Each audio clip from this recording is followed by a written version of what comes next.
আপোনালোকে সকলোৱে জানে যে এই আঁচনিখনৰ জৰিয়তে প্ৰতিজন দুখীয়া ব্যক্তিয়ে বা গৰীব ব্যক্তিয়ে বা কৰ্মসংস্থাপনহীন ব্যক্তিয়ে গ্ৰামাঞ্চলৰ 100 দিনৰ रोजगार লাভ কৰি আছিল আৰু তেওঁলোকৰ বাবে আমি এটা কানুনী আইনী ব্যৱস্থা এই আইনৰ জৰিয়তে গ্ৰহণ কৰা হৈছিল মৌলিক অধিকাৰ নহয় এটা লিগেল ফ্ৰেমৱৰ্কত তেওঁলোকে যাতে 100 দিন কাম পাব পাৰে এটা আইনী ব্যৱস্থা এই আইনখনৰ জৰিয়তে ভাৰতবৰ্ষৰ সংসদে গ্ৰহণ কৰিছিল আৰু এই আইনখন 2005 চনত প্ৰথমবাৰৰ বাবে Mahatma Gandhi national rural employment guarantee বা যোজনা আঁচনি এইখন প্ৰথম 2005 চনত ভাৰতবৰ্ষত ইয়াক প্ৰয়োগ কৰা হৈছিল বা ক্ৰিয়ান্বয়ন কৰা হৈছিল আৰু তাৰ পৰৱৰ্তী সময়ত এই আঁচনিখনে দেশৰ গ্ৰামাঞ্চলৰ বিকাশৰ কাৰণে কিছু গুৰুত্বপূৰ্ণ ভূমিকা লৈছিল যদিও এই আঁচনিখনত কিছুমান সংস্কাৰমুখী পদক্ষেপৰ প্ৰয়োজন আছিল কাৰণ কিয় আমি যি পইচা 100 দিনৰ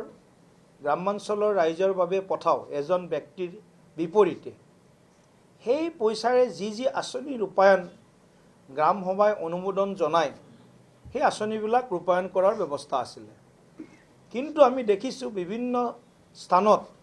এই আঁচনিবিলাক 100% ৰূপায়ণ হোৱা নাছিল ইয়াৰ বিপৰীতে এই আঁচনিবিলাকত বিভিন্ন ধৰণৰ দুৰ্নীতি বিভিন্ন ধৰণৰ ভ্ৰষ্টাচাৰে এই আঁচনিবিলাকক গ্ৰাস কৰিছিল এটা ৰাস্তাকে 3বাৰ বনাইছিল এখন কালভাৰ্টক 3বাৰ বনাইছিল এটা অংগনবাদী কেন্দ্ৰ যি আঁচনিৰ মতে কৰিব লাগিছিল হ'ব লাগিছিল সেইমতে হোৱা নাছিল ইত্যাদি বিভিন্ন কৰাপশ্যনৰ ডাঙৰ দুৰ্নীতিৰ ডাঙৰ অভিযোগ এই আঁচনি ৰূপায়ণখনৰ ক্ষেত্ৰত আহি আছিল আপোনালোক এটা তথ্য দিব বিচাৰিছো যে ইয়াত যিসকল মানুহে কাম পায় সেই কাম পোৱা মানুহৰ সংখ্যা 2005 পৰা 2024-25 লৈকে এই কাম পোৱা মানুহৰ 33% ব্যক্তি আছিল 60 বছৰৰ ওপৰ আপোনালোকে চাব 100 ডেজ মেন ডেজ 100 দিন কাম কৰিব পৰা আমাৰ গ্ৰামাঞ্চলত 60 বছৰৰ লোক কিমান থাকিব পাৰে 5% হ'ব পাৰে এইটো মানিব পাৰো কিন্তু 33% অৰ্থাৎ 1/3 অফ দি টোটেল মানে এমপ্লয়েড লেবাৰ ইমানখিনি জানো সম্ভৱপৰ কথা গতিকে গোটেই কথাখিনি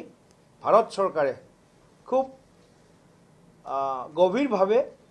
এটা ডিটেইলছ এনালাইসিস আৰু ডিটেইলছ এটা এনকুৱাৰী হৈছিল আৰু তাত এনে ধৰণৰ তথ্যবিলাক আহিছিল যি তথ্যই হয়তো আপোনালোকৰো চকু কপালত উঠাব আৰু আমাৰো কপালত উঠাইছে যিটো কথা হয়তো বহু দিনৰ পিছত এইবিলাক বিষয় পোহৰলৈ আহিলে গতিকে এনে ধৰণৰ এটা কৰাপশ্যনৰ চাৰ্জ এই আঁচনিখনৰ ওপৰত সদায় আছিল গ্ৰামাঞ্চলত যেতিয়া আমি গাঁৱত যাওঁ তেতিয়া গাঁৱৰ মানুহবিলাকে সদায় আমাক কয় ৰাস্তাটো পেপাৰছ ব্লক বনাব লাগিছিল দুইফালে সাইড বাম দিব লাগিছিল ৰাস্তাটো এনে ধৰণৰ হ'ব লাগিছিল এনেকৈ নহল ইত্যাদি বিভিন্ন কথা আমি গাঁৱত গলে ৰাইজৰ পৰা অভিযোগ আকাৰে শুনো আৰু কেতিয়াবা এনেকুৱা হয় কৰবাত 10 মিটাৰ হলেই গাঁওখনৰ একেবাৰে নামঘৰটোলৈকে যায় সেই 10 মিটাৰো এৰি থৈ দিয়ে গতিকে এনে ধৰণৰ কিছুমান অভিযোগ আছিলে গ্ৰামাঞ্চলবাসী ৰাইজৰ আৰু গোটেই কথাখিনি ভাৰত চৰকাৰে শুনিছে আৰু শুনি মাননীয় প্ৰধানমন্ত্ৰী নৰেন্দ্ৰ মোদী ডাঙৰীয়াৰ এটা ভৱিষ্যতদৰ্শী নীতিৰ জৰিয়তে মাননীয় কেন্দ্ৰীয় পঞ্চায়তী ৰাজ আৰু গ্ৰামোন্নয়ন বিভাগৰ মন্ত্ৰী শ্ৰী শিৱৰাজ সিং চৌহানে এই সন্দৰ্ভত এখন বিধেয়ক সংসদত উত্থাপন কৰিছিল আৰু 18 ডিচেম্বৰ তাৰিখে বিস্তৃত আলোচনাৰ পিছত প্ৰায় 18 ঘণ্টাতকৈ অধিক সময় এই বিলখনৰ ওপৰত বিধেয়কখনৰ ওপৰত আলোচনা হৈছে আৰু পৰৱৰ্তী সময়ত সৰ্বসন্মতভাৱে এই বিলখন পাছ কৰিছে বা অনুমোদন জনাইছে।